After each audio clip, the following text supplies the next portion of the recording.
ఒకసారి గట్టిగా మన ఎన్ని చేతులు పైకెట్టి దేవుడికి స్తోత్రం చేద్దాం. స్తోత్రం స్తోత్రం గట్టిగా. మీ స్వరం అసలు వినపడతలేదు. అన్నం తినవాళ్ళు వారుగా స్తోత్రం స్తోత్రం అన్న స్తోత్రం స్తోత్రం.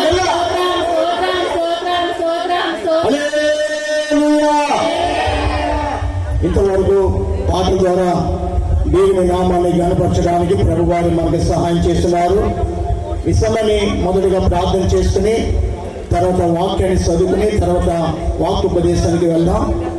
ఈ సమయాన్ని మన మధ్యన అబ్రహాం గారు వచ్చి ప్రార్థన చేస్తారు.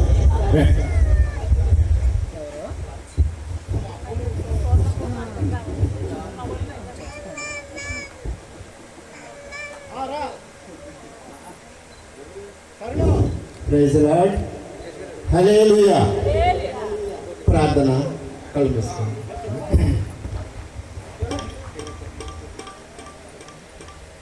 స్తోత్రము మమ్మల్ని మిక్కులుగా ప్రేమించిన మా ప్రియ పరలోకపు తండ్రి, మీ పరిశుద్ధ నామమునకు స్తోత్రములు ప్రభువా. నాయన గడిచిన కాలం అంతా కాపాడి నా ప్రభా ఈ ఉదయకాలం నుంచి ఆదివార సమయంలో నా తండ్రి మిమ్మల్ని స్తుతించుకునే భాగ్యం మాకు ఇచ్చినందుకు మీకు లెక్కలేని వందనములు, స్తుతులు, స్తోత్రాలు చెల్లించుకుంటున్నాం దేవా. నాయన మరి ముఖ్యంగా నా ప్రభా మరి రాకుమర్తి మరి వెంకటరత్నం గారి రెండవ కుమారుడి యొక్క మొదటి పుట్టినరోజు ఆ వేడుకలను జరుపుకునే భాగ్యం మీరు మాకు ఇచ్చినందుకు మీకు లెక్కలేని వందనములు, స్తుతులు, స్తోత్రాలు చెల్లించుకుంటున్నాం దేవా. నాయన యొక్క కార్యక్రమము నాయన ఈ స్తుతి కూడిక మీకు మహిమకరముగా జరిగే కృప మాకు దయచేయండి. దైవజనులు బోధించుతున్నటువంటి నా ప్రభా వాక్యమును నాయన మా హృదయంలో నింపుకొని వాక్యానుసారముగా జీవించే కృప మా అందరికీ దయచేయమని నాయన మీకు విన్నవించుకుంటున్నాం తండ్రి. నా ప్రభు అలాగే నాయన ఈ కార్యక్రమము నాయన మరి అంతట్లో మీరే తోడుగా ఉండండి. నాయన కార్యక్రమం అయిన తర్వాత కూడా ప్రేమ విందులో కూడా మీరే తోడుగా ఉండమని ఈ చిన్న ప్రార్థన మీ సన్నిధికి చేర్చుకొని ప్రార్థనకు ప్రతిఫలమును దయచేయమని యేసయ్య నామములో అడుగుచున్నాము తండ్రి. ఆమేన్. మంచిదండి. ప్రార్థించిన ప్రియుడికి ప్రత్యేకమైన వందనాలు. ఇస్తామని పరిశుద్ధ గ్రంథం నుంచి వాక్యాన్ని చదువుకుందాం. మొదటిగా ఆది కాండము 49వ అధ్యాయము. దేవుని సేవకురాలు వారు ఇక్కడ ఉన్నారు కాబట్టి ఆది కాండము 49వ అధ్యాయము 24, 25, 26 వచనం చదివి వినిపిస్తారు. ఆది కాండం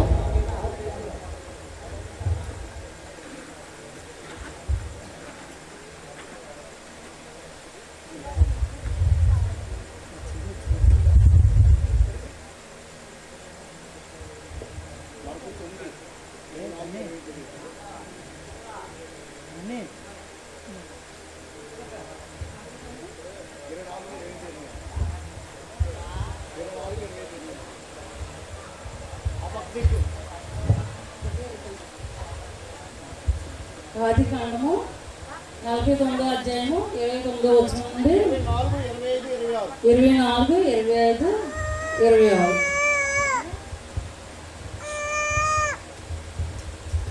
యాకోబు కొలుచు పరాక్రమశాలివైన హస్తము బలము వలన అతని విల్లు బలమైనదు. ఇశ్రాయేలునకు బండయు మేపడి వాడును ఆయనే. నీకు సహాయము చేయి నీ తండ్రి దేవుని వలనను పైనుండి మెంటి దీవెనలతోనూ క్రింద దాగి ఉన్న అగాధ జనుల దీవెనతోనూ సమస్తముల దీవెనలతోనూ గర్భముల దీవెనతోనూ నిన్ను దీవించు సర్వశక్తిని దీవెన వలనను అతని బాహుబలము గట్టపరచబడును. నీ తండ్రి దీవెనలు నా పూర్వీకుల దీవెనలపైనే చిరకాల పర్వతముల కంటే హెచ్చుగా ప్రబలమగును అని యోసేపు తల మీదను తన సహోదరుల నుండి వేరుపరచబడిన వాడి నెత్తి మీద నుండి ఉండును. ఆమేన్. వాక్యాన్ని చదివి వినిపించిన సేవకురాలకు ప్రత్యేకమైన వందనాలు. అక్కడ సామెతల గ్రంథం 2వ రీతిగా సహోదరి జ్యోతి సామెతల గ్రంథం 9వ అధ్యాయము 9, 10, 11 వచనం కూడా చదివి వినిపిస్తారు. సామెతల గ్రంథము 9వ అధ్యాయము జ్యోతి 9, 11 వచనం వరకు 9, 10, 11 వచనం. అలాగే ప్రియాంక పరిశుద్ధ గ్రంథం నుండి మొదటి దశలోని పత్రిక 5వ అధ్యాయం 16 నుంచి 24 వరకు చదువుతుంది. ముందుగా సిద్ధపడండి. సహోదరి జ్యోతి 9వ అధ్యాయము 9, 10, 11 వచనం చదివి వినిపిస్తారు. జ్ఞానము గల వారికి ఉపదేశం చేయగా వాడు మరింత జ్ఞానము నందును. నీతి గల వారికి బోధన చేయగా వాడు జ్ఞానాభివృద్ధి నందును. యెహోవా యందు భయభక్తులు కలిగి ఉండుటే జ్ఞానమునకు మూలము. పరిశుద్ధ దేవుని కూర్చున్న తెలివియే వివేచనకు ఆధారము. నా వలన నీకు దీర్ఘాయువు కలుగును, నీవు జీవించే సంవత్సరములు అధికములగును. ఆమేన్. అలాగే 3వ రీతిగా వాక్యాన్ని చదివి వినిపించిన సహోదరికి ప్రత్యేకమైన వందనాలు. ప్రియాంక మొదటి దశలోని పత్రిక 5వ అధ్యాయము 16 నుంచి 24 వచనం వరకు.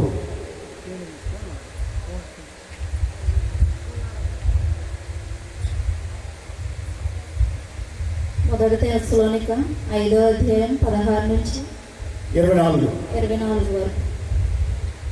ప్రతి విషయంలోనూ కృతజ్ఞతాస్తుతులు చెల్లించుడి. ఇలాగూ చేయట యేసు క్రీస్తునందు మీ విశ్వాసముతో దేవుని చిత్తము.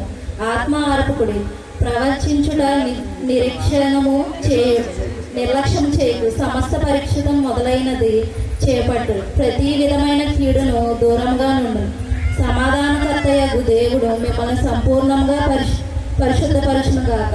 మీ ఆత్మ జీవ శరీరమై మన ప్రభు అయిన యేసుక్రీస్తు రాకడయందు నిందారహితముగా సంపూర్ణంగా ఉండేటట్టు కాపాడును గాక. మిమ్మల్ని పిలిచిన నమ్మకమైన అలాగూ చేయను.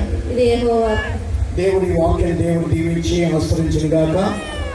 వాక్యాన్ని చదివినిపించిన సోదరి ప్రియాంకకు ప్రత్యేక వందనాలు.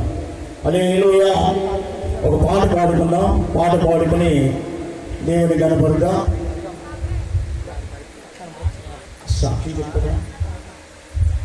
సాక్షి సమని సుజియా వందనాలండి.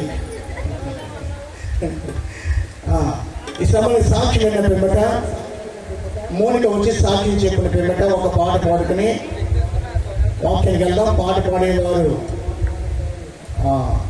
మా మేనగోళ్ళు సుజీ సిద్ధంగా ఉండాలి. రేటమ్మా.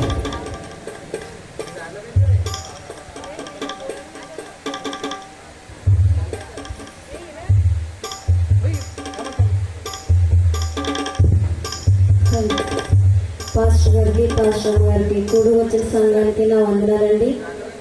సంవత్సరం నుంచి సంవత్సరం వరకు నా బిడ్డ మీద నా కుటుంబాన్ని నా ఫ్యామిలీ అంతటి మీద దేవుడు చాలా అద్భుత కార్యాలు చేశాడండి. ఇంకా మా విషయంలో ఎన్నో బాధలు ఎన్నో ఇబ్బందులు ఇరుకులు వచ్చినప్పటికీ దేవుడు చాలా కాపాడాడు. నా ఇల్లు విషయంలో ఏంటి ఇంకా మేము ఊహించిన వాటికంటే దేవుడు ఇంకా అద్భుత కార్యాలు చేశాడు. కారు విషయంలో నా ఇల్లు విషయంలో నేను ప్రార్థించగా నా ప్రభువు ఎంతో అద్భుత కార్యాలు చేశాడు. ఇవాళ వచ్చిన మీ అందరికీ చాలా వందనాలండి. అందరూ నా బిడ్డని నా ఫ్యామిలీని అందరూ ఆశీర్వదించి భోజనం చేసి వెళ్ళవలసిందిగా కోరుచున్నాం. చిన్న సాక్షిని దేవుడు దీవించినాక.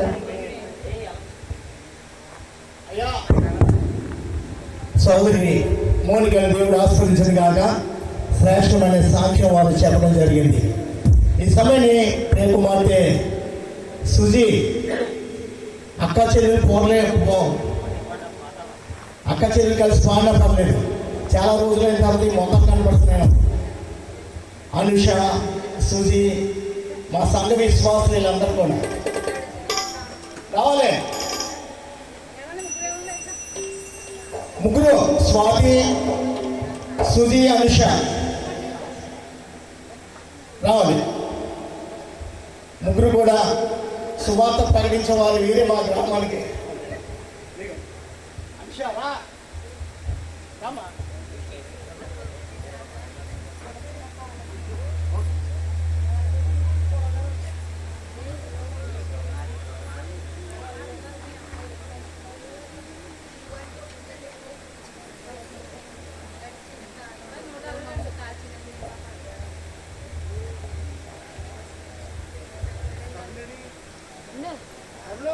ఫాస్ట్ గారు ఎక్కడ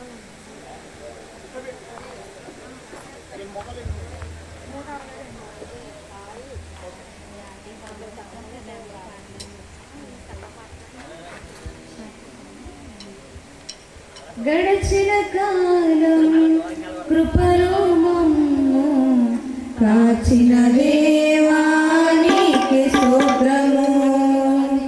పగలు కను పాపవలే కాచిన దేవానికి స్తోత్రము. గడచిన కాలం కృపలో మమ్ము కాచిన దేవానికి స్తోత్రము. పగలు కను పాపవలే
స్తోత్రము. హల్లెలూయా.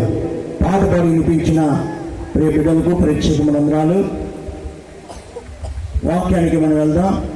నేను సర్జీ వెంకటరత్నం ఎక్కడ ఉన్నారు? వెంకటరత్నం మౌనిక ఒక్కసారి ముందుకు వచ్చి నిలబడాలి. వెంకటరత్నం మౌనిక ముందుకు వచ్చి నిలబడాలి. ఇక్కడ నిలబడి అటువైపు చూడండి ఒకసారి. మౌనిక ఇక్కడికి వచ్చి అటు నిలబడండి. ఒకసారి కుటుంబం కోసం చప్పట్లు కొట్టండి, చప్పట్లు కొట్టాలి గట్టిగా. దేవుని నామానికి మహిమకరంగా. ఈ బిడ్డల కోసం నేను ఒక సాక్ష్యం చెప్తున్నానండి. దేవుడు ఈ రాత్రి కాలం ఇంత ఘనంగా వీరిని సిద్ధపాటు చేస్తున్నాడంటే లోతైన కారణం ఒకటి ఉంది. ఏంటంటే దేవుని మందిరం మనకందరికీ తెలుసు, మీకు అందరికీ తెలుసు. అక్కడ ఉంది. దేవుని మందిరాన్ని 15 అడుగులు పెంచమని దేవుడు నాకు దర్శనం ద్వారా బయలుపరిచారు. ఎన్ని అడుగులంట? 15 అడుగులు. అయితే ప్రార్థన చేస్తున్నాను, సంఘంలో చెప్పాను. ఆ రోజు ఈ ఫ్యామిలీ సంఘంలో ఉన్నారు. అప్పుడు ఈ ఫ్యామిలీ ఇలాగ సంఘంలో ఉన్నారు. సంఘం ఉన్నప్పుడు నేను సంఘస్థులందరికీ చెప్పాను, అమ్మా మన సంఘం ఇంకా 15 అడుగులు పెంచాలని దేవుడు నాకు దర్శనం చూపించారు. కాబట్టి బయట ఏ రాజకీయ నాయకుల దగ్గరికి వెళ్ళకూడదు, ఎవరు సీనియర్ యాక్టర్లైనా ఏ అధికారులైనా ఎవరి దగ్గరికి మనం వెళ్తే వీల్లేదు. దేవుని సంఘం మనమే కట్టాలని సంఘానికి చెప్పాను. మోసంగా ప్రియమైన వల్ల దేవుని సంఘం సంఘస్థులు కట్టాలి, కానీ సంఘానికి రాని వారి దగ్గర డబ్బులు వసూలు చేయటం, సంఘం కడుతుంది దేవునికి మహిమ. సంఘం కడుతున్నామంటే ఎంతో ప్రేమ కలిగిన గ్రామస్తులు ఉన్న ధనవంతుల దగ్గరికి వెళ్ళి అడుగుతూ ఉంటారు. దేవునికి మహిమ కాదు, దేవుని యొక్క ఆత్మ అక్కడ క్రియ చేయబడదు. ఆ సంఘముల విలువ ఉండనే ఉండదు. సంఘస్థులందరూ కూడా చంద్రబాబు నుంచి వచ్చిన సోదరి గారు రాములు గారు ఉన్నారు. రాములు గారు కూడా నాతో అన్నారు, అయ్యా మా గ్రామంలో సోదరి కుటుంబంతో నేను మాట్లాడతాను, మీకు కావాల్సిన ఎంత డబ్బు ఉంటే అంత డబ్బు నేను వసూలు చేస్తానన్నారు. నేనన్నా వాళ్ళ డబ్బు వద్దండి, వాళ్ళ డబ్బు మనకొద్దు. వాళ్ళ డబ్బుతో దేవుని మందిరం కడితే ఆత్మలు రక్షింపబడవు. ఇక్కడ దేవునికి మహిమ కలగాలి. కాబట్టి ఎవరి దగ్గర డబ్బులు వసూలు చేయొద్దు. మీరు ఎంత కలిగి ఉన్నారో అంత సంఘ పెద్దలు 15,000 ఇస్తారు. ఎంతంట? సంఘ పెద్దలు 15,000, కుటుంబం 5,000 కడిగిమ్మని చెప్పాను. వెంకటరత్నం సాధారణ కుటుంబం విశ్వాస సంఘ పెద్ద కాదు. కానీ ఇతడు వెంకటరత్నం ఆ రోజు ప్రార్థన చేయించుకుని బాగా ఎంత ఇమ్మంటారంటే నీ మనసు ఎంత ప్రేరేపిస్తుంది ఇమ్మన్నాను. ఈ నెల్లి మోనికి ఇక్కడ నా దగ్గర ఉంది సంఘంలో. ఈ నెల్లి 10,000 రూపాయలు కట్టు పట్టుకొచ్చి నా చేతులు పెట్టేశారు. గట్టిగా చప్పట్లు కొట్టారా? గట్టిగా చప్పట్లు కొట్టండి. దేవుని మందిరం సేవ విషయంలో సంఘంలో మొదటగా 10,000 రూపాయలు ఇచ్చిన ప్రియ దాసుని ఈ రోజు దేవుడు బహుగా దీవించాడు. దేవునికి స్తోత్రం కలిగాడు. దేవుని సేవని మేము ఎంతగా గుప్పులిస్తామో దేవుడు వారి సంతానాన్ని కరుణించి దేవుడే ఉన్నాడు. మొదటి కానుక వెంకటరత్నం ఇచ్చారు.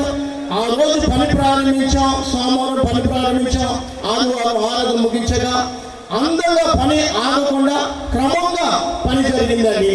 ఏ రూపాయి కూడా తక్కువ కాలేదు. ఏ నాయకుల దగ్గర కానీ, ఏ అధికారుల దగ్గర కానీ, ఏ ఉద్యోగస్తుల దగ్గర కానీ ఎక్కడ ఎవరి దగ్గరికి వెళ్ళదు. సంఘం యావత్తు దాని నిమిత్తం గుప్పులు వేసుకున్నాము. ఆ గుప్పుతో దేవుని మందిరం కట్టారు. దేవునికి మహిమ కలుగును గాక.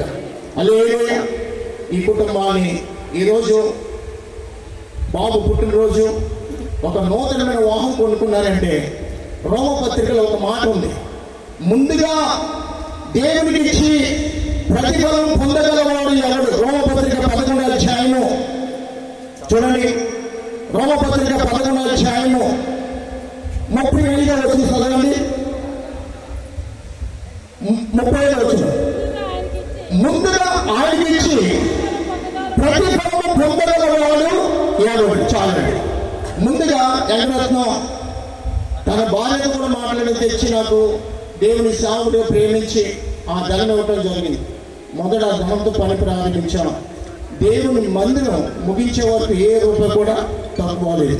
ఈ కుటుంబం కోసం మనం అందరం కూడా ప్రార్థించేద్దాం. మీ కూడా హస్తాలు ఇటువైపు ఇటువైపు ఇటువైపు చాపండి. మీ కూడా హస్తాలు మీరందరూ లేచి నిలబడి ఒకసారి ఫ్రీగా మనం అందరం ఈ కుటుంబం కోసం ప్రార్థించేద్దాం. మీరందరూ లేచి నిలబడి మీ కూడా హస్తాలు ఈ కుటుంబం మీద ఉంచండి. స్తోత్రము స్తోత్రము స్తోత్రము. ప్రభువా పరిశుద్ధుడా మహోన్నతుడా, మా ప్రియ బిడ్డలు ఆకుమతి వెంకటరత్నం బట్టి తన సతీమణి మౌనిక బట్టి కూడా మీకు స్తోత్రము. ప్రభా ఇరువుని ప్రేమించి ఇచ్చిన 2 కుమారులు బట్టి 2వ కుమారుడు మొదటి పుట్టినరోజు చేసుకోవడానికి శ్రేష్టమైన సమయం ఇచ్చామయ్యా, మీకు స్తోత్రం. వాతావరణం ప్రభా ఎటువంటి గలిబి లేకుండా అయ్యా అనుకూలపరిచినందుకు కూడా మీకు స్తోత్రం. అనేక బిడ్డలు రావడానికి బంధుమిత్రుల ద్వారా ఈ చిన్న కుమారుడు ఈ కుటుంబము దీవించబడటానికి మీరు ఇచ్చిన శ్రేష్టమైన సమయం బట్టి మీకు స్తోత్రం. ఇంకా నువ్వు అనేక రావాల్సిందిగా వారిని కూడా నడిపించండి. ఈ కూడిక ప్రభు మీ యొక్క నామ మహిమార్థం మీరు జరిగించుకుంటున్నారు, అందుబట్టి మీకు స్తోత్రం.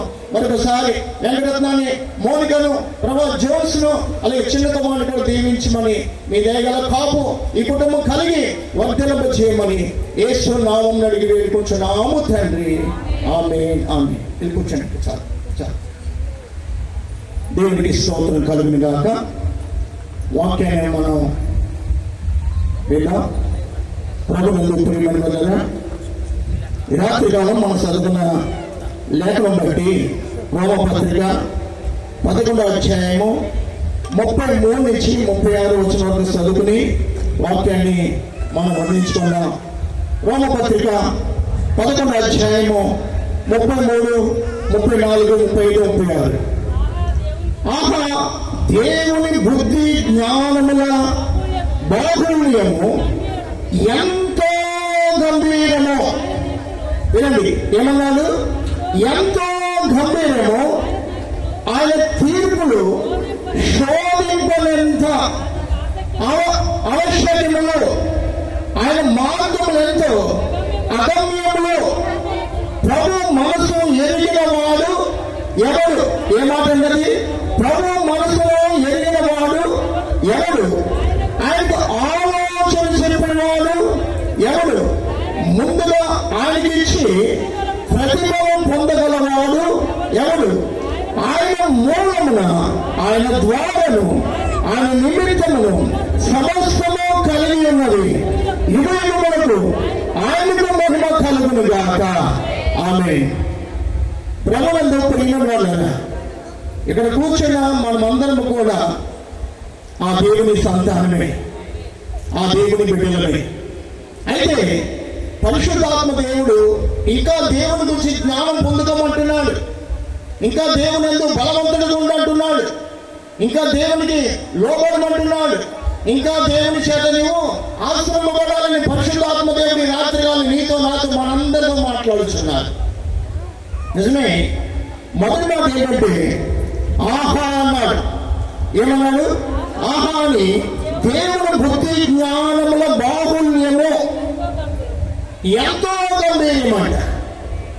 మానవుడికి మొదట ఏం కావాలి?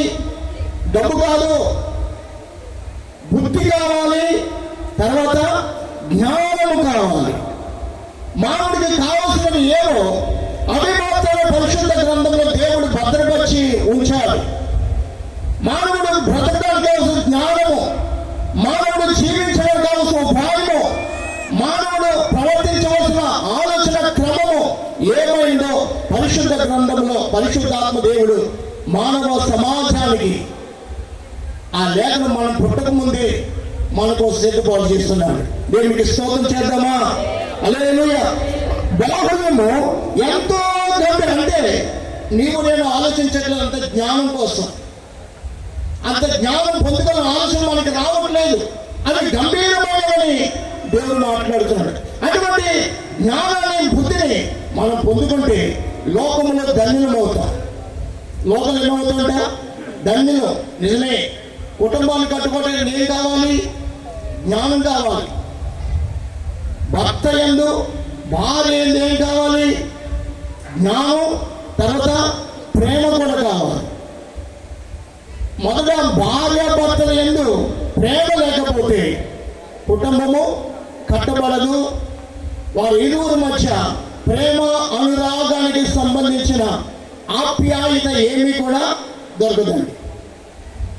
ప్రియమైన వాళ్ళగా భార్యగా ఉన్నావేమో, ఒక తల్లిగా ఉన్నావేమో, ఎంత ధన్యత మీకు ఇచ్చాడంటే మీ ధన్యత మీరు కోల్పోవద్దని మాట్లాడుతున్నా.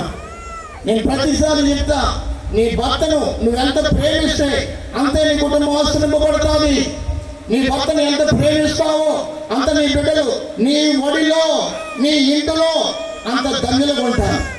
ఈ దినాన్ని ఎవరి బిడ్డల యొక్క పోలిక చూస్తే సాతాను పోలికే, ఎవరి బిడ్డలకు నడవడి చూస్తే మంచి నడవడి కానే కాదు, ఎవరి బిడ్డలకు ప్రవర్తన చూస్తే లోక మూల సంబంధమైన ప్రవర్తన, కానీ దైవికమైన ప్రవర్తన ఎవరిలో కూడా కనబడుతుంది. ఎందుకని తల్లిలో ఉండవలసిన సద్గుణ విషయాలు, తల్లిలో ఉన్న ప్రేమానురాగంతో కూడిన బాధ్యత తల్లి మరుస్తుంది, బిడ్డను చూస్తుంది. కానీ దైవ వాక్యాన్ని, దైవ దేవుని యొక్క నిబంధన ఏమందో తల్లి ఏమాత్రం గమనించట్లేదు. నీ భర్త పనికి వెళ్తాడు, ఉదయం వెళ్ళిపోతాడు, సాయంత్రం వస్తాడు. ఈ లోక బిడ్డలు చేసిన పనులను నువ్వు కప్పెట్టేస్తావు, నీ భర్తకు తెలియ నీవు ఏమనుకుంటానే, అతను తెలిస్తే అతను కొట్టేస్తాడు అనుకుంటా. కప్పెడుతున్నా భయపడ్డు, బిడ్డకు తెలియనివ్వట్లేదు, నువ్వు భయపడ్డు, నువ్వు భయపడలేదు. నీ భర్త చేయకుండా నీ బిడ్డల్ని చెప్పి నీ బిడ్డల యొక్క భర్త తండ్రి భయం ఏంటో బిడ్డలు ఎదుర్కొని ఉన్నారు. బిడ్డలు నీ అంత నీకు బలబలం అయిపోయినప్పుడు నీ బిడ్డలు నీ మాట వింటలేదు. అప్పుడు అంట, అయ్యా వీడి మాట వింటలేదు, వీడి మాట వింటలేదు. తలకు మించిన ఎత్తు వాడు ఎదిగాక నీ మాట వింటాడా, నా మాట వింటాడా? ప్రియ సోదరి సోదరులారా, బిడ్డ ఎప్పుడంట బాల్యంలోనే ఉండగా బాలుడు నడవలసిన త్రోవ ఏమైందో వాడికి నేర్పండి. నేను మౌనిక గురించి మంచి సాక్ష్యం చెప్పాను. మౌనిక గురించి పరిశుద్ధ గ్రంథంలో భార్య దొరికిన వాళ్ళకంట ఏం దొరికిందంట? మేలు. వెంకటరత్న నిజంగా మేలు కలిగించే భార్య మౌనిక. ఎప్పుడు కూడా వీధులంట, రోడ్డు మీద ఎక్కడ కనపడదు. భర్త వెళ్ళాలా, ఇంట్లోనే ఉంటుంది, బిడ్డలు చూసుకుంటారు. భర్త ఎడలు ఎలా ప్రవర్తించాలో, బిడ్డలు ఎలా ప్రవర్తించాలో, సమాజం ముందు ఎలా ప్రవర్తించాలో అదంతా కూడా ఆమె నేర్చుకుంది. చిన్ననాటి నుంచి దైవ వాక్యాన్ని పొందుకున్న మంచి సహోదరి మౌనిక. దేవునికి స్తోత్రం కలిగాక. పాటలు పాడతానికి సమయం వేస్తే ఒక్కొక్క పాట రాగం ఎంత అందంగా పాడుతుంది, అంత అందంగా పాడుతుంది. పెళ్లి కాకముందు వెంకటరత్న కూడా పాటలు పాడేవాడు నా ముందు. సరే బాగా ఎటువంటి బాధ వస్తుంది మనకి తెలియదు. వెంకటరత్నాన్ని మించిన అభిషేకం కలిగిన బిడ్డను దేవుడు అతనికి ఒక భార్య ఇచ్చాడు. దేవుడికి స్తోత్రం కలిగా. నిజమే, యెహోవా చేత కట్టబడిన గృహము ఈ గృహం. సాగుని ప్రేమించే విషయంలో, సాగుని మర్యాద విషయంలో అన్ని విధాలా వీరు ముందుంటున్నారు. అందుకే దేవుడు చిన్నవాడైన గాని దేవుడు తలగా చేస్తున్నాడు. దేవుడికి స్తోత్రం. దేవుడికి ఇచ్చే విషయంలో నైనా వీరు నమ్మకమైన బిడ్డలుగా నా పట్ల ఉంటున్నారు. దేవుడు వాళ్ళకి ఆస్వాదించింది కాక. మనం చదువుకున్న మాట చూడండి, ఎంత మాట. ముందుగా ఆయనకి ఇచ్చి ప్రతిఫలము పొందగలవాడు. ప్రియమైన వల్లగా మీరందరం, నేను కూడా ప్రార్థన చేస్తాను, మీరు కూడా ప్రార్థన చేస్తారు. కానీ ఇచ్చే విషయంలో మాత్రం చాలా సంకోచిస్తాం, చాలా ఆలోచిస్తాం. అన్ని బాధలు ఉంటాయి, దేవుడికి ఇచ్చే విషయంలో చాలా. కానీ వెంకటరత్నం బట్టి నాకు సంతోషం. అసలు నేను తిమ్మని చెప్పలేదు, ఆయన ఆ కట్ట తీసుకొచ్చి నా చేతులు పెట్టాడు. ఈరోజు ఒక నూతనమైన పాలు కొనుక్కోవటానికి అతని రెక్కల కష్టార్జితం దేవుడు ఆస్వాదించాడు. వాస్తవంగా నేను ఎవరికి ఫోన్ చేయలేదు. మా మధ్య ప్రియులు కాంతారావు గారు ఉన్నారు, వారు వీరభద్రపురంలో ఉంటారు. వారే ఫోన్ చేసి, బాబు ఏంటి సంఘాన్ని పెంచుతున్నారంట, ఏ మాట కూడా చెప్పలేదంటే ఆయన కూడా ఆయనకి తోసిన కానుక పంపించారు. దేవుడికి స్తోత్రం కలుగాక. ఇలాగూ ఎవరి ద్వారా ఇచ్చారు కానీ ఎవరి దగ్గర కూడా సంఘస్థులు పంపించడం కానీ ఎవరిని కూడా నేను ప్రోత్సాహం చేయలేదు. ఎందుకంటే దేవునికి అది విలువైనది కాదు. నా ప్రియ దైవ సంఘమా, మన దేవునికి అసాధ్యమైనది ఏదైనా ఉన్నదా? మన దేవునికి అసాధ్యమైనది ఏదైనా ఉందంటే ప్రార్థన కావాలి నీలో నాలో, దేవుడికి లోపడాలి. దేవుడి మహిమ ఎంత ఉన్నతమైనదో, దేవుడి శక్తి ఎంత ప్రభావం కలదో మనం ఇంకా తెలుసుకోవడానికి దేవుడు నిన్ను నన్ను ప్రేరేపిస్తున్నాడు. అబ్రహాము అన్నాడు, మృతులను సైతమైన సజీవులుగా చేయగల దేవుడు. హల్లెలూయా. మన దేవుడు మృతులను సైతము. అయ్యా, లాజరు చనిపోయినప్పుడంట లాజరు రా బయటికి అన్నారు. ఎందుకు పేరు పెట్టారు? ఏంటంట ఎందుకు పేరు పెట్టి పిలిచారు తెలుసా? యేసు ప్రభువు లాజరు పోతే అంతకుముందు సమాధి చేయబడిన సమూహం అంతా కూడా లేవాల్సిందే. హల్లెలూయా. ఆయన మాట అంత విషయము. ఆయన పేరు పెట్టి పిలుస్తున్నాడు కాబట్టి లాజరు మాత్రమే బయటకు వచ్చినారు. ఒక రోజంట దేవుడు మధ్యాకాశంలో రానేడుగా చూడండి, అద్భుతం, ఆశ్చర్యం. ఆయన యందు నిద్రించిన ప్రతి ఒక్క పరిశుద్ధులు కూడా ఆయన వారి వరుసలో లేచిపోతారు. హల్లెలూయా. ప్రభు ఎంత గొప్పవాడు, ప్రభు ఎంత గొప్పవాడు, ఆయన మాట ఎంత శక్తికరమైనదో మనం గమనించాలి. ప్రభు బిడ్డలైతే నీకు అసాధ్యమైనది ఏది కూడా లేదు. ప్రభువులను వదిలితే ప్రభు నేను విడిచిపెట్టాడు, నేను దాటిపోడు. ప్రభు నీకు సమస్తము సమకూర్చు దేవుడై ఉన్నాడు. సమకూర్చువాడు ఆయన. ఎలా సమకూర్చాడు నీకు నాకు తెలియదు. ఆయన లేఖనం మనకు బోధిస్తుంది. తన ప్రియులు నిద్రించుచుండగా ఆయన వారికి ఇస్తున్నాడు. కనుక స్తోత్రం చెప్పండి. అయ్యా, నీవు నిద్రిస్తుండగా నీ జీవితంలో, నీ బిడ్డల అవసరంలో, నీ కుటుంబ జీవితంలో ఏమి కావాలో నీవు నిద్రిస్తుండగా ఆయన దయచేసి దేవుడై ఉన్నాడు. ఆయన బిడ్డగా ఉన్నావా? ఆయన కుటుంబంగా మనం కట్టబడుతున్నామా? ఆయన వాక్యానికి లోబడుతున్నామా? ఎంత విలువైన మాట అంటే, ఆహా, దేవుని బుద్ధి జ్ఞానముల బాహుల్యమో ఎంత గంభీరమో. నిజమే, వాటిని మనం పట్టుకోలేకపోతున్నాం, వాటిని మనం ఆలోచించలేకపోతున్నాం. అవి గంభీరములు ఉన్నాయి. మానవులు కలిగిన జ్ఞానం కంటే ఆ జ్ఞానం మరీ గంభీరమైనది, ఆ ఆలోచన మరీ ఉన్నతమైనది, అది శ్రేష్టమైన బుద్ధి జ్ఞానములు కలిగిన వారుగా మనం ముందుకు రాక. కిందన్నాడు చూడండి, ఆయన తీర్పులు శోధింపనంత ఆవశ్యకములు, ఆయన మార్గములంతా అగమ్యములు. నిజమే, ఆయన తీర్పులు ఐగుప్తు దేశంలో ఆయన తీర్పులు ఎంత గంభీరమైనవి. అక్కడ పక్కనే ఇశ్రాయేలు ప్రజలు నివసించేవారు. ఇశ్రాయేలు ప్రజలకు ఏ వ్యాధి ఉండేది కాదు. వీరు 3 రాత్రులు చీకట్లు ఉన్నారు, కటిక చీకట్లు ఉన్నారు. ఇశ్రాయేలు ప్రజలకు మాత్రం చీకటి అనేది తెలియకుండా వారు ఆనందించారు. 10వ రాత్రి వారికి అలాగే ఉంది. కానీ ఐగుప్తు దేశంలో చీకటి. అయ్యా, ఐగుప్తు అనగా లోకమే. లోకంలో ఉంటున్న నీలో నాలో ప్రార్థన లేకపోతే నీ బ్రతుకు చీకటే, నీ బ్రతుకు చీకటే, నీ బ్రతుకు చీకటే. నీ ఇంటికి నువ్వే అర్పేసుకుంటున్నా. ప్రార్థన కలిగి ఉన్నావా? నీకు నీ ధరికి, నీ ఇంటికి ఏ చీకటి కూడా ఆవరించదు. అయ్యా, గోషేన్ అనే దేశంలో ఇశ్రాయేలు ప్రజలు నివసించేవారు. ఐగుప్తు ప్రజలు ఉండేవారు. మనం ఐగుప్తు నుంచి విడిపించబడి క్రీస్తు రక్తం చేత కడగబడి ప్రత్యేకించబడిన మనం ఎల్లప్పుడు కూడా ఆయన యొక్క ఆత్మను కలిగిన వారిగా, ఆయన మనసును కలిగిన వారిగా, ఆయన అగమ్యములు ఏమై ఉన్నామో అని మనం గుర్తించే వారు ఉండడానికి ఇదిగో దేవుడు తన పరిశుద్ధ గ్రంథములు ఇచ్చాడు. దేవుని సామర్థ్యం తెలుసుకోవాలంటే, దేవుని శక్తిని పొందుకోవాలంటే ఏం కావాలి? పరిశుద్ధ గ్రంథము చదవాలి. పరిశుద్ధ గ్రంథాన్ని నీ ఎదుట పెట్టుకుంటే, నువ్వు చదువుతుంటే ఈ వెలుగు, ఈ మహిమ నీ ముఖం మీద పడి నువ్వు మహిమకరమైన జీవితాన్ని జీవించగలవు. ప్రియమైన యెహోవా ఇల్లు కట్టించకపోతే దాని కట్టువారు ప్రయాసము వ్యర్థం. అంటే దేవుడు కట్టించాలని మనం ఏం చేయాలి? దేవుణ్ణి మనము అడగాలి.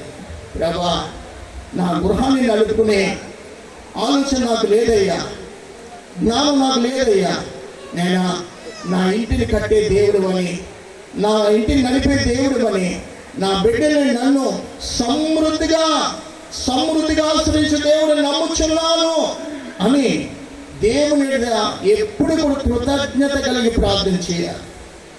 దేవుడు ఇల్లు నువ్వు కట్టుకుంటే ధన్యుడవు, ధన్యురాలు.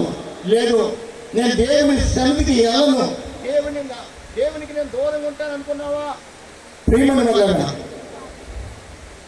నీ బ్రతుకులో ఒక్క ఫలమంటూ కూడా ఉండదు. ఎంత ఉద్యోగమైనా నీ ఉద్యోగం వల్ల వచ్చే ఆ జీతము అంతకంటే ఎక్కువ అప్పుడు నీ కోసం ఎదురు చూస్తూ ఉంటాయి. నిజమే, దేవునికి వేరే ఉండి మనం ఏమి చేయలేమని యోహాను సువార్తలో మనం చదువుకుంటున్నాం. దేవునికి వేరే మనం ఏం చేయలేం. దేవుడు ఉంటే ఫలిస్తాము. ఫలించడం వల్ల దేవుని నామము మహిమపరచబడుతుంది. నిజమే, మనం దేవునికి వేరే గుండి ఏమీ చేయలేం. భూలోకలు ఎక్కడ తిరిగినా ఆఖరికి ఎక్కడ రావాలి? ఆయన వద్దకు మాత్రమే చేరాలి. ఎవరి వద్దకు? దేవుని వద్దకు మాత్రం చేరాలి. అలాగే ఎంతోమంది యవన కాలంలో లోకంలో తిరుగుతూ తమ యవన బలము అరిగిపోయాక, ఎముకలు అరిగిపోయాక నడి ప్రాణ వృద్ధాపులో దేవుని దగ్గరకు వచ్చి, ప్రభా నేను పాపిని, ఏమంటారు? నేను పాపిని, నీకు దూరం అయిపోను, తప్పిపోయిన కుమారుడు లోకంలో ఎక్కడెక్కడో ప్రయాణం చేస్తాడు, తిరిగాడు. ఆఖరికి తన అభిషేకం కోల్పోయి దీన్ని పొందలు నేర్పుతున్నాడు. ప్రియ, లోకంలో దేవుని యొద్ద నుంచి మనం తప్పిపోతే ఆదరించే నరుడే, ఒక ఆదరించే వారు ఉన్నా వారు స్వార్థం బట్టి నీ దగ్గర ఏదైనా లాగుకోవడానికి ప్రయత్నం చేస్తారు. నీ దగ్గర ఏదైనా లాగుకోవడానికి నీ దగ్గర చేస్తారేమో కానీ మేలు చేయు నరుడు లోకంలో లేడు. మొదట మనం వారిని నమ్ముతాం. వారి పాలు విషమని తెలిసాక, అరే ఎంత మోసపోయాను, నాకు మేలు చేస్తాడనుకున్నాను, ఇతడు నా పట్ల ఇంత కీడు చేశాడే, ఇంత విరోధంగా తిరగాలని మనం నలిగిపోతాం. సోదరా, ప్రభు కీడు చేసేవాడు కాదు, కీడును మేలుగా చేయ దేవుడై ఉన్నాడు. హల్లెలూయా! కీడును మేలుగా చేయ దేవుడు మన దేవుడై ఉన్నాడు. ఆయన నామానికి మహిమ కలుగును గాక. ఇక్కడ మనం చదువుకుంటే చూడండి 35వ వచనం, ఒకసారి 34 చూడండి. ఆయన మార్గములంతా అగమ్యముడు, ప్రభు మనసు ఎరిగిన వాడు ఎవడు? వాస్తవంగా ప్రభు మనసు మనం కలిగి ఉంటే, ప్రియమైన వాళ్ళ, మనము ఎవరి మాట వినాం, ఎవరో ఏదో మేలు చేస్తారని మనం ఒప్పుకోం. ఏం తెలుసా? మన మనసు, మన హృదయం ప్రభు మీద ఆడుకుంటామా? ప్రభుని మనం కనుగొన్నాం. ఇంకా ఎవరో మేలు చేస్తారని చెప్పిన కానీ మాట, ఎందుకంటే మేలు చేయవాడు ఆయన. నిజమే, ఆయన ఆలోచనల కోసం మనం కనిపెట్టుకుంటాం. నిజమే, దేవుని బిడ్డలకు ఆత్మాభిషేకం ఎందుకో తెలుసా? మనుషులు మనకి తేన వలికే మాటలు చెప్పిన కానీ మనం పడిపోము. ఆత్మ లేదనుకో నలుగురు నా ఎంట ఉండాలనుకుంటా.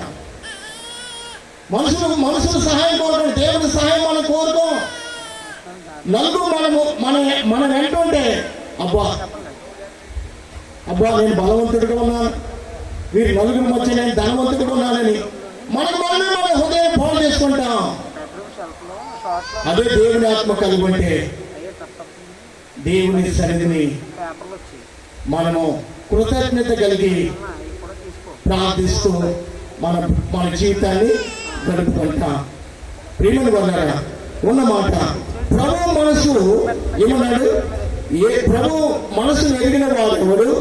ఆయనకు ఆలోచన చెప్పిన వాడు ఎవడు? అసలు ఆయనకు ఆలోచన చెప్పిన వాడు ఎవరు కూడా లేదు, నీ ఆలోచన ఆలోచన వీడేవాడు కానీ మనకి ఆలోచన అనుగ్రహించేవాడు, బుద్ధి జ్ఞానమును అనుగ్రహించేవాడు ఆయనే. దేవునికి స్తోత్రం కలుగాక. ఆయనకి ఎవరు కూడా ఆలోచన చెప్పవలసిన పని లేదు. మన ఆలోచన మనల్ని పాడు చేస్తుంది, మన తలంపులు మనల్ని నాశనం చేస్తుంది. కానీ దేవుని ఆలోచన మన పట్ల ఎంతో శ్రేష్టమైన జీవితం కలిగి జీవించడానికి ఆలోచన అనుగ్రహించేవాడు ఆయనే. కింద అన్నాడు, ముందుగా ఆయనకి ఇచ్చి ప్రతిఫలం పొందగలవాడు ఎవరు. ఎంత శ్రేష్టమైన మాట అంటే, ప్రతి విషయంలో దేవుని విషయం ముందే మనం ఉండాలి.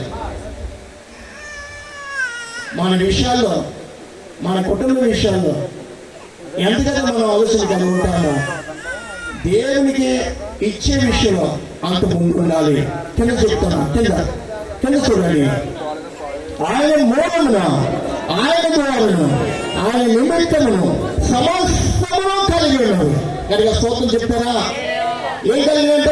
ఈ లోకంలో ఉన్నవన్నీ కూడా ఆయన మూలముగా కలిగినవి. ఇప్పుడు నీవు నేను కూడా ఎవరండి? నీవు నేను కూడా, మనమందరం కూడా, సర్వలోకం సమస్తము కూడా ఎవరి మూలంగా? ఆయన మూలంగా. ఆయనే కారకుడు,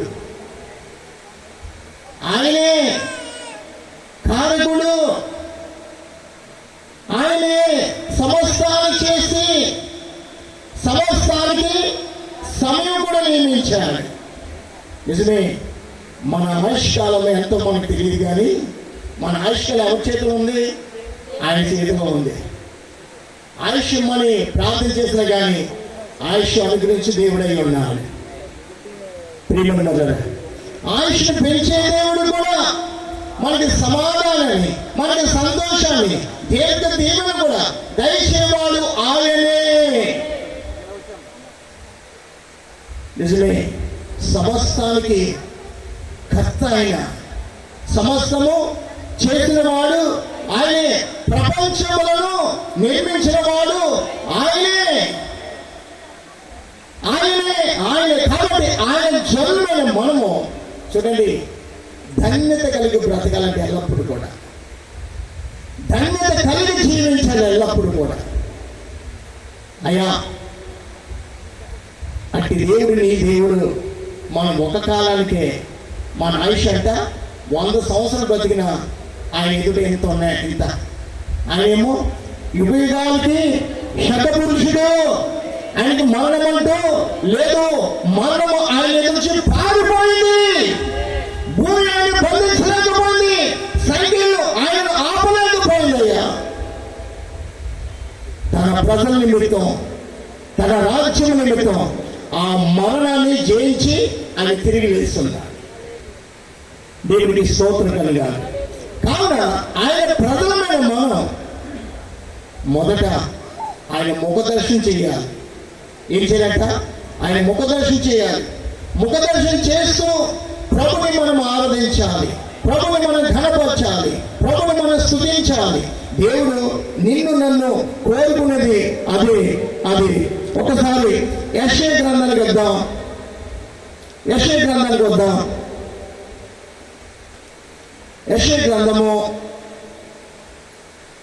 26వ అధ్యాయము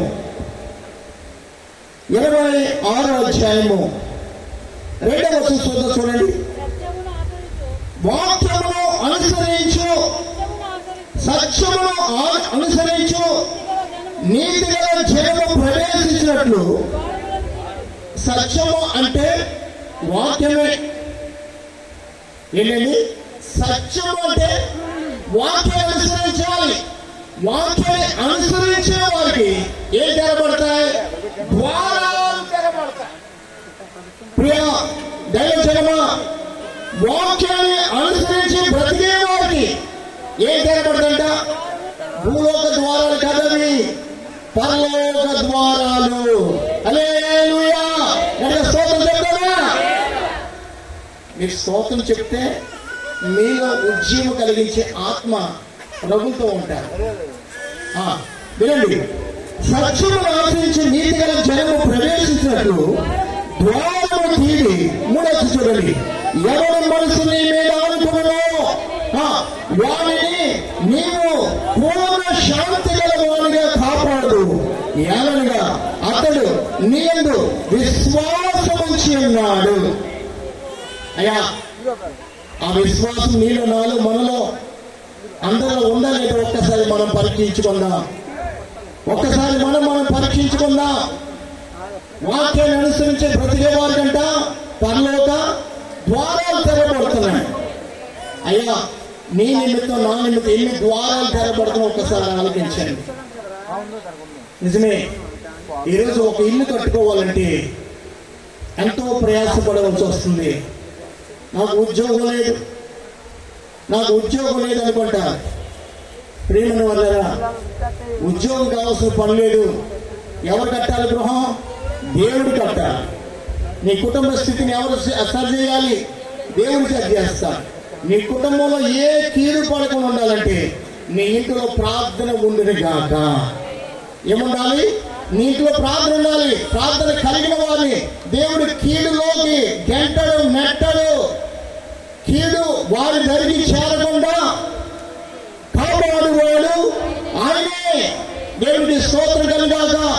ఈ రాత్రికాలం ఇక్కడ కూర్చున్న వారి ఇంటిలో కీడు ఉందంటే శోధన చేత బంధింపబడి ఉన్నావేమో, బాధల చేత నువ్వు బలహీన ఉన్నావేమో, అప్పులు సమస్యలు ఉన్నాయంటే మొదట నీ ఇంటిలో నీ హృదయంలో వాక్యానికి చోటు లేదు అని పరిశుద్ధాత్మ దేవుడు మాట్లాడుచున్నాడు. సత్యమును ఆచరించు జనానికి, నీతి గల జనము ప్రవేశించినట్లు ద్వారములు తీరి, మూడవచనం, ఎవరి మనసు నీ మీద ఆనుకున్నదో వారిని పూర్ణ శాంతి గలవాలుగా దేవుడు కాపాడు. దేవుడైనా నిజమే, దేవుడు మనం కాపాడుచుండగా మనం ఆయన మీద ఆనుకున్నట్లేదు. అంటే ప్రభా, నా పని సఫలం చేయనైనా, అయ్యా నా కుటుంబాన్ని నడిపించిన ఆయన, నా బిడ్డలను ఆశ్రయించిన ఆయన అని దేవుడిని సన్నిధి ప్రార్థన చేయాలి. భార్య భర్త. ఒక విషయం చెప్పనా, మనం దేవుని జనులమే. అవునంటారా కాదంటారా? అవునంటారా? అమ్మా ఒకసారి మీ హస్తాలు చూపించండి. అవునా? అవుననే చేపెట్టండి. మరి భార్య భర్తలు పెళ్లికో ఫంక్షన్కి వెళ్ళినప్పుడు భలే తయారవుతారు ఇద్దరు కూడా. భర్త ఏమో సూట్ వేసుకుంటాడు, బూట్ వేసుకుంటాడు, మేకప్, స్త్రీ ఏమో మంచి చీరలు, మంచి నగలు, మంచి అలంకరణ. మంచిది, దేవుడు మీకు ఇచ్చారు, పొందుకోండి. పెళ్లికి ఫంక్షన్కి వెళ్తానికి సిద్ధపడతారు, కానీ ఇద్దరు కలిసి ప్రార్థన చేయడానికి మాత్రం ఏంటమ్మా, ఇద్దరు భార్య ఇద్దరు కలిసి ప్రార్థన చేయడానికి ఒప్పుకోరు. అందుకే దేవుడి కృపానికి దూరమైపోతుంది. ప్రార్థన చేయడానికి పత్ని పక్కన కూర్చోడు. మిగతా విషయాలు, అన్ని విషయాలు ఏమే ఇక్కడ కూర్చో, ఇది చేద్దాం అనుకున్నాను. కొడుకు పెళ్లికి ఒక 2 కోట్లు ఖర్చు పెట్టి పెళ్లి చేద్దాం అనుకున్నాను. ఏమంటా? అవునండి, చెయ్యి, పిల్లడు పెళ్లి కదా అంట. అన్ని విధాలు మాట్లాడుకుంటారు, కానీ దేవుడితో మాట్లాడినప్పుడు ఏకీభవించరు. మీ మనసు ఒకరి మనసులో ఉండదు, ఇద్దరు వేరువేరైపోతారు. ఏ విషయంలో? ఆత్మీయ విషయంలో, పరిశుద్ధ జీవితంలో, నీ ఇంటిని కట్టుకునే విషయంలో. అమ్మా, మీ కుటుంబాన్ని దేవుడు దీవించాలని దేవుడు కోరుకుంటుండే. భర్త దారి, భార్య దారి. ఒక ఆదివారం వస్తే ఆ భార్యతో భర్త అంటాడు, వెళ్ళి నువ్వు ముందే, నేను వెనకాల వస్తానంటాడు. భార్య బైబిల్ గ్రంథాన్ని పట్టుకునేపోద్ది. ఈయన చేతులు బైబిల్ గ్రంథం ఉండనే ఉండదు. ఈయనేమో బైబిల్ గ్రంథాన్ని పట్టుకోడు, భార్య పట్టుకెళ్ళిపోద్ది. ఇతడు వెళ్ళగలుగుతాడు తెలుసా? ఓ కలెక్టర్ లాగా వెళ్తాడు. అయ్యా, ఈ బైబిల్ గ్రంథం ఏంటి తెలుసా? జీవము. ఎవరి గ్రంథాన్ని వారే మోయాలి. దేవుని మందిరానికి వెళ్తున్నావా? మొండి చేతులు దేవాలతో దేవుని మందిరానికి వెళ్తున్నావా? నీకు బట్టలు లేకపోతే పర్లేదు, సరైన సోపు పర్లేదు, కానీ ఇదిగో పరిశుద్ధ గ్రంథాన్ని పట్టుకుని వెళ్ళు కాక. పరిశుద్ధ గ్రంథాన్ని కలిగి దేవుని మందిరానికి వెళ్ళాలి. ఇది జీవమయ్యా, ఇది బ్రతికించేదయ్యా, నీ పాపాన్ని విడిపించేదయ్యా, నీ బ్రతుకుని సరిచేసేదయ్యా, నీ పాపమును తన రక్తంతో కడుగుతుందని వాక్యం మనకి తేటగా తెలియపరుస్తుంది. దైవ గ్రంథాన్ని మించిన వాడువా, దేవుడే పిలిస్తే వెళ్ళిపోవాలి కదా. ధనవంతుడు సాయంత్రం వేళ ఎక్కడ కూర్చున్నాడంట? ఇంట్లో కూర్చుని ఒక పుష్పం పట్టుకుని కాలు మీద కాలు వేస్తున్నాడేమో, లెక్కలు చూస్తున్నాడు. నాకు ఇంత పండింది అని లెక్కలు చూస్తున్నాడు. లెక్కలు చూసుకుని ప్రాణమా తినము త్రాగము ఇక సంతోషించు, నువ్వు చింతించవలసిన పని లేదంటున్నాడు. ఆ లెక్కలన్నీ ఎవరు తెలుసు? దేవుడు తెలుసు. ఓరి వేరేవాడు. ఈ లోకంలో ధనవంతులకు అందరూ కూడా ఎవరంట? వేరేవారు. వారికి బుద్ధి లేదు, జ్ఞానం లేదు. ఈ బుద్ధి జ్ఞానంలో గంభీరంతో ఉండబడిన వారికి ఆ ఆలోచన రాదు. అమ్మో, ఈ రాత్రి కాలం వెళ్ళిపోవాల్సి వస్తే. ఇవన్నీ ఎవరి చేత? పీడ పరిశుద్ధులు ఈ లోకంలో సంపాదించిన దేని మీద మనస్సు పెట్టరు. ఎవరి మీద? ప్రాణం ఇచ్చిన దేవుని మీద. హల్లెలూయా. వృద్ధాపన కూడా వారు సిగిరించే వారు ఉంటున్నారు. వృద్ధాపన కూడా వారు సిగిరించే వారు ఉంటున్నారు. యాకోబు తన బిడ్డల్ని దీవించాడు. తండ్రి ప్రార్థన పరుడైతే బిడ్డలు కూడా ప్రార్థన పరులై ఉంటారు. తండ్రి తన బిడ్డల్ని, తన కుటుంబాన్ని తీసుకుని దేవుని సన్నిధిలో వారు చేరాలి కుటుంబంగా. లేకపోతే ఒకరోజు సమయం రాబోతుంది. ఏం లెక్క చెప్తా? దేవుడు నీకు ఎంత ఘనత ఇచ్చాడో తెలుసా? మగ అనగా ఏంటంట? మగ. ఇక్కడ నిలబడిన ప్రతి ఒక్కరు కూడా గమనించండి. మగ అనగా జయ జీవితం జీవించాలి. మగ అనగా అర్థం ఏంటంట? జయించాలి. లోక పాపాన్ని, లోకంలో దుష్టత్వాన్ని, సాతాను క్రియలను జయించి నువ్వు ధన్యుడవ నిమిత్తం దేవుడు మనల్ని మగవాళ్ళుగా చేశాడు. బాన్సులుగా ఉండటానికి కాదు, త్రాగుబోతులుగా ఉండటానికి కాదు, తిరుగుబోతులుగా ఉండటానికి కాదు. పాప సంబంధమైన జీవితం మనలో ఉండకూడదయ్యా. రెండు చేతులు జోడిస్తున్నాను. ఈ రాత్రి కానీ ప్రభు వస్తే మనం ఏ మార్గాన్ని వెళ్ళాలో దేవుడు నీతో నాతో మాట్లాడుతున్నాడు. మనం ఎవ్వరు కూడా ఈ లోకం దేని కూడా బాన్సులుగా ఉండటానికి చూడండి. దేవుని వాక్యం నిన్ను తలగా చేస్తాను కానీ తోకగా. ఈ దీవెన ఎవరు కనుకుంటున్నారు? మగవాడిగా పుట్టిన ప్రతి ఒక్కరు కూడా కుటుంబంలో ఘనత కలిగి ఉండాలి. భార్య మీద, బిడ్డల మీద, తన ఉద్యోగం మీద, తన యావత్తు సంపాదన మీద, తన యావత్తు కలిగి దాని మీద అతడు తలగా ఉండని కాక. నిజమే, ఈరోజు అప్పులు త్రాగుడు, నానా అలవాట్లు ఇవెందుకు తెలుసా? సాతాను వారిని అలా నాశనం చేస్తుందయ్యా. ప్రియమైన వాళ్ళరా, పరిశుద్ధ గ్రంథం నాశనం అయిపోయిన వారిని ఏంటంట? వెదకి రక్షించడానికి లోకానికి వచ్చిన మన ప్రియ ప్రభు, ఆయన నామానికి మహిమ కలుగును గాక. ఆ ప్రభుని నీ సొంత రక్షణగా స్వీకరించు.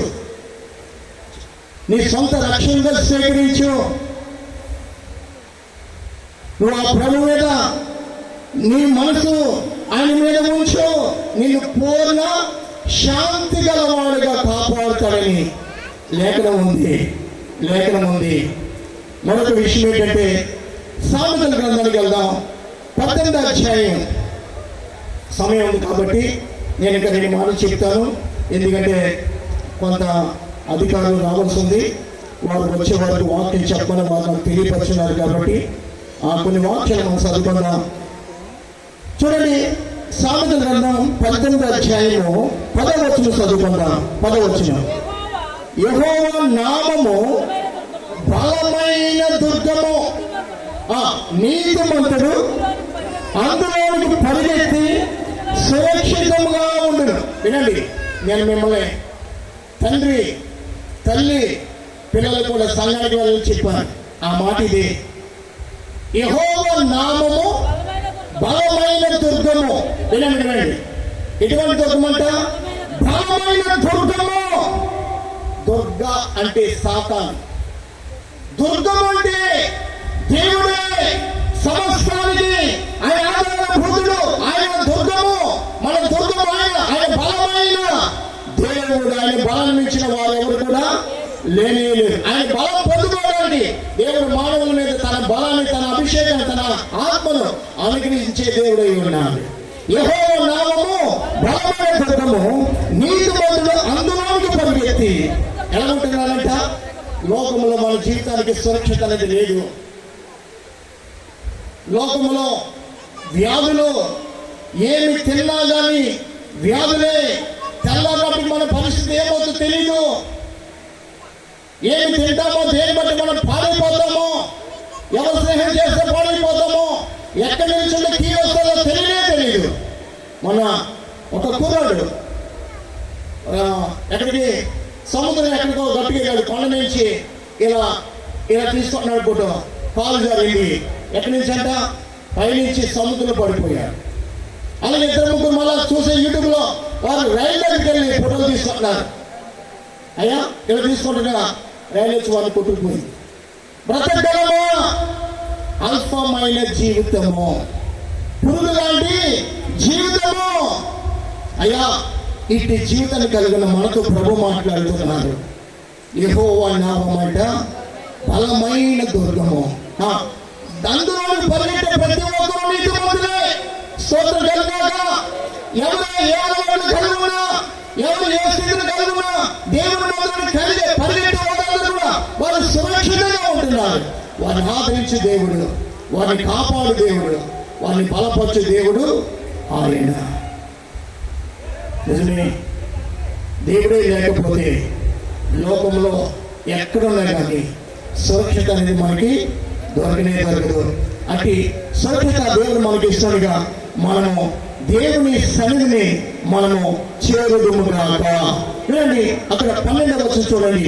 12వ వచనము, ఆపత్ రాగమునకు నరుని హృదయము అతిశయపడును, ఘనతకు ముందు వినయముండు. చూడండి, ఆపత్ రాకమునకు మనకు ఆపత్తు వస్తుందని ఎక్కడ కూడా ఎవరు కూడా తెలియదు. అసలు మనం అనుకో, అది సంభవించాక ఏమవుతాం? కుమిలిపోతాం. బ్రతకాలని కోరిక పుడుతుంది. అంతకుముందు ఈ ఆపత్తి, ఈ విపత్తు, ఈ సమస్య, ఈ ఘోరము మన జీవితంలో ఎదురవుతుందో మనకు తెలీదు. ఎప్పుడైతే సంభవించిందో అప్పుడు అనుకుంటా, అయ్యో ఇలా జరుగుతుంది అనుకోలేదే, నా కుటుంబంలో ఇలా జరుగుతుంది అనుకోలేదే అని తల్లిలు అంటారు, భార్యలు అంటారు, పిల్లలు అంటారు. అయ్యో అయ్యో మా కుటుంబం, అయ్యో మా డాడీ, అయ్యో మా మమ్మీ, అయ్యో మా అన్నయ్య, అయ్యో మా అక్క, అయ్యో మా చెల్లి, ఇలా మాట్లాడే పలుకులు ఎన్నో ఉంటాయి లోకంలో. తెల్లవారితే మళ్ళా మంచం ఎక్కే వరకు కొన్ని కుటుంబ శిథిలమైపోతున్నాయి. కానీ దేవుని ప్రేమించే కుటుంబాలు ధన్యకరముగా ఉంటున్నాయి. వారి ఆపదలో పడరు, విపత్తి వారి మీదకి రాను. ఎందుకంటే ఇశ్రాయేలు కాపాడువాడు కొనికడు నిద్రపోడు. దేవునికి స్తోత్రం కలుగాక. మన ప్రభు మన రక్షకుడై ఉన్నాడు. మన ప్రభు మన పక్షంగా తన కృపను ధారాళముగా ప్రకటించు దేవుడై ఉన్నాడు.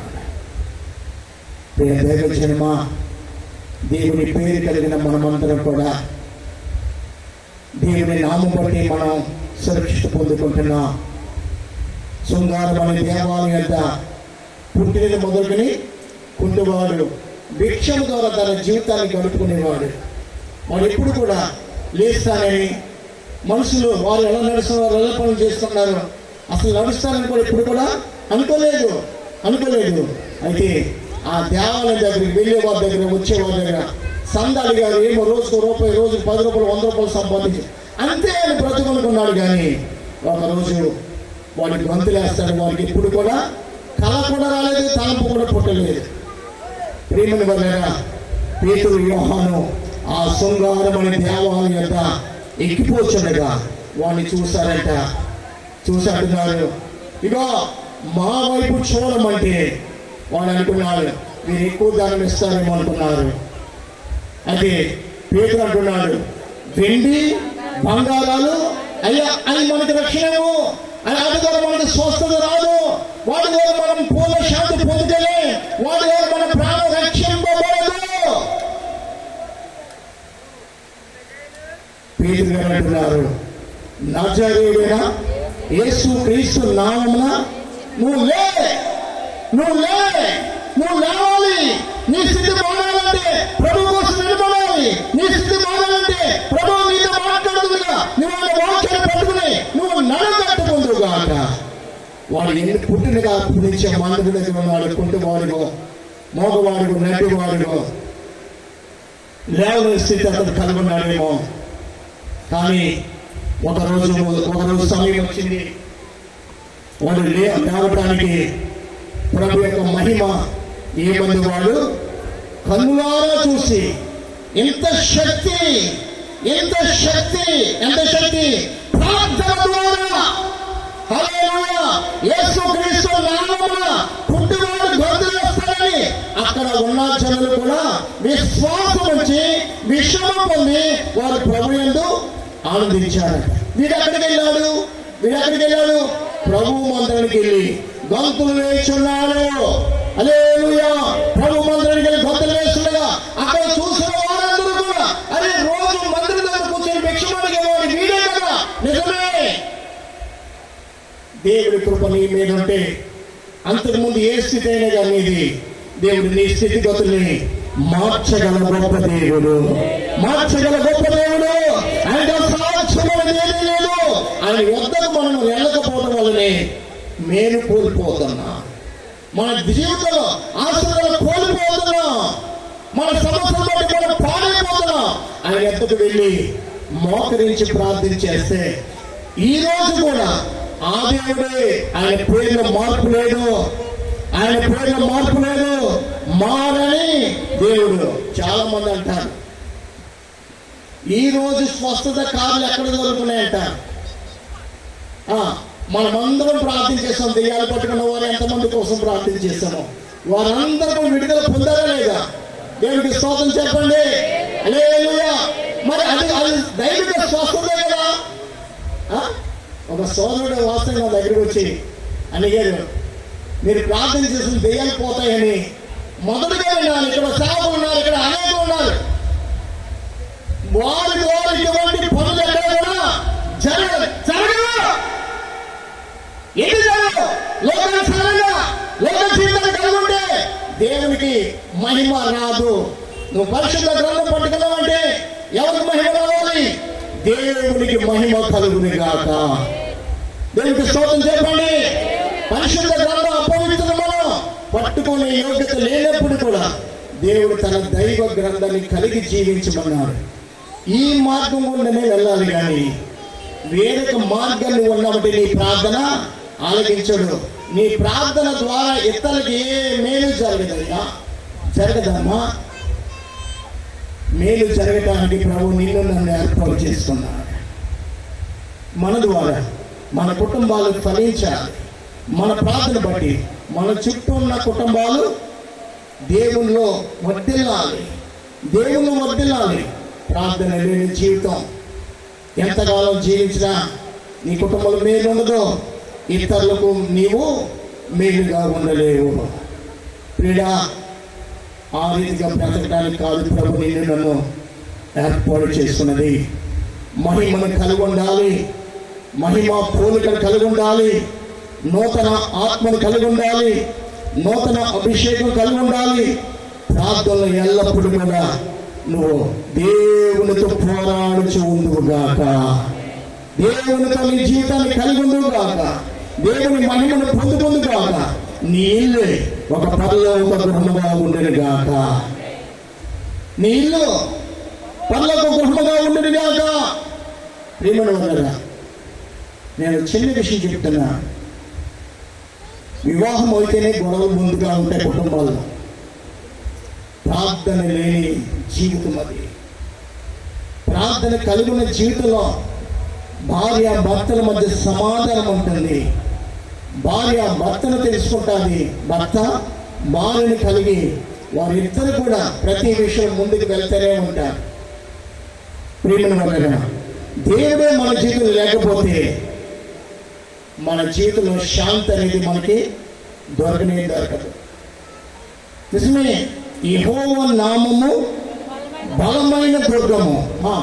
నీతిమంతుడు అందులోనికి పరిగెట్టి సురక్షిత. లోకంలో ఎక్కడ కూడా సురక్షిత అనేది లేదు, ఉండదు. డాక్టర్లు కూడా నీకు శాంతిని ఇవ్వలేరు. నువ్వు నమ్ముకున్న నాయకులు ఎవరైనా నీకు శాంతిని ఇవ్వలేరు. ఎవరిస్తున్నారు? ప్రభువు మాత్రమే నీకు శాంతిని అనుగ్రహింపచేయగలడు. ఆయన శాంతిదాత, ముక్తిదాత. కావున దేవుని సన్నిధికి చేరే వారికి దేవుడే తన దయను, తన కృపను ధారాళముగా అనుగ్రహించి దేవుడై ఉన్నాడు. ప్రియ సోదరి సోదరుడు మనులారా, ఈ రాత్రి కాలం వెంకటరత్నం మోనికలో తన సంతానం ప్రేమించి మీరందరూ వచ్చిన్నారు. అయితే దేవుడు మీ సంతానాన్ని కూడా దేవుడు అటు రీతిగా ఆశీర్వదించిన గాక. నిజమే, దేవుడు ఒక్కనే కాదు, దేవుని సన్నిధికి వచ్చిన బిడ్డలందరినీ కూడా దేవుడు ఆ రీతిగానే ఆశీర్వదించి దేవుడు ఉన్నాడు. నువ్వు నేను దీవించబడాలంటే దేవునికి లోబడాలి. దేవుని చిత్తాన్ని పరీక్షించాలి. పరీక్షించి మనం దేవునికి సమర్పించుకోవాలి. ఈ కొద్ది మాటలు మీ యొక్క వినికిడిలో దేవుడు దీవించి ఫలింపచేయనుగాక. ఆమె ఇచ్చిన వర్తమానం బట్టి మన రెండు చేతులు పైకి కడిగి దేవుడికి స్తోత్రం చేద్దాం. స్తోత్రం, స్తోత్రం, స్తోత్రం, స్తోత్రం, స్తోత్రం. స్తుతి, మహిమ, ఘనత సమస్తము ఆయనకి చెందినగాక. ఆమె ప్రార్థన చేసుకుందాం. మరి ఒక అధికారి కావాల్సింది, ఆయనకి రాలేదు. ఆయన కానీ ఒక పాట పాడుకుందాం. ప్రార్థన చేసుకుంటా.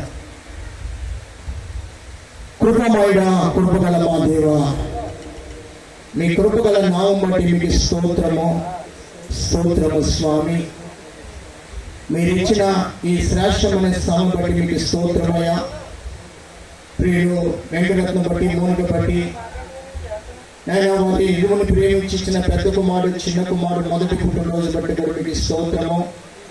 గత కాలమంతయు కాపాడి మీ కృపగల రెక్కల కింద భద్రపరిచి ప్రభా ఈ యొక్క పుట్టినరోజు చేసుకోవడానికి ఇచ్చిన సమయం బట్టి మీకు స్తోత్రము. ఉదయకాలం సంఘంలో కుటుంబం కోసం వెంకటరత్నం తీసుకున్న నూతనమైన వాహనం కోసం కూడా ప్రార్థన చేస్తున్నాం. ఈ సమయాన్ని కూడా ప్రభా ప్రార్థన చేస్తున్నాం. ఇదిగో ఆ బిడ్డకు దీవెనలు దయచేయండి. కేక్ కటింగ్లో మీ కృప చూపండి ప్రభా. ఆ బిడ్డ ఇది మొదలుకుని ప్రభా నేను తల్లి తండ్రులకు, రక్త సంబంధులకు, కుటుంబానికి దీవెనకరమైన పాత్రగా ఉండను గాక. దీవెనకరమైన పాత్రగా ఉండను గాక. బిడ్డను ఆశ్రయించమని, బిడ్డ మీద మీ దయా సంకల్పం ఉంచమని ప్రభా. సంఖ్యాకాండము 6వ అధ్యాయంలో 22, 23, 24 లేఖనాలున్న లేఖనాల బిడ్డ మీద మీరు ఆ దీవెన అనుగ్రహం చేసి ఆశ్రయించమని మహిమ, ఘనత, ప్రభావం మీకు చెల్లిస్తున్నాం స్వామి. అలాగే ఈ సమయాన్ని కూడిసిన బంధుమిత్రులు, కూడిసిన సంఘ బిడ్డలు ప్రభా, దూర దూర ప్రాంతాల్లో వచ్చినారేమో, వచ్చిన ప్రతి ఒక్కరిని ఆశ్రయించండి.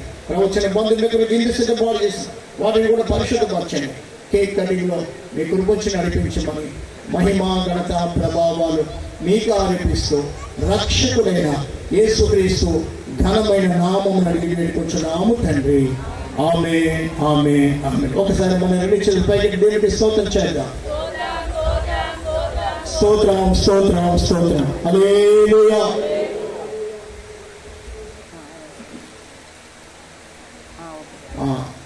ఎవరైనా 1, 2 పాటలు పాడండి. దారిలో ఉన్నారు రావాల్సిన వారు రాగానే కేక్ కటింగ్ జరుగుతుంది. నాకు స్వరం కొంచెం ఉద్దానంగా ఉంది కాబట్టి నేను ముగించాను. రండి, ఎవరైనా రండి, 1, 2 పాటలు పాడండి.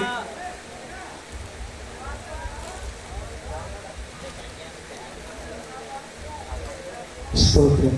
ఎవరైనా కానీ పాటలు పాడటానికి ఉత్సాహం ఉంటే ఎవరైనా కానీ ముందుకు రండి.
ఉండలేవయ్యా, ఆరాధించక నేను ఉండలేనయ్యా.